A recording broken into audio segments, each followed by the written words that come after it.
ninka hadduu taariku salaad uu yahay ha ku mehrinin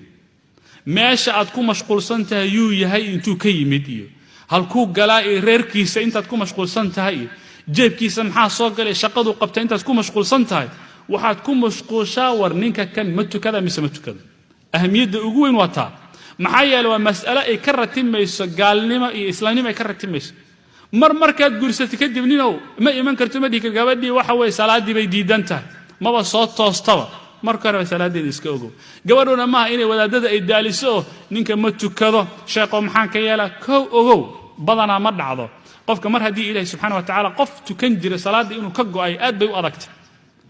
maxaa la salaada iyada xumida ka reebaysa waa boqolkiiba hal oo naadira qof intuu tukada salaada hal mar gooyo waa naadir laakiin waxaa la arkaa qof weligii aanan tukan way badan tahay gabadha muslimadda intay ku mashquuli lahayd ninka kan muuqaalkiisa iyo waxa jeebkiisa ku jira ee reerkiisa intay ku mashquuli lahayd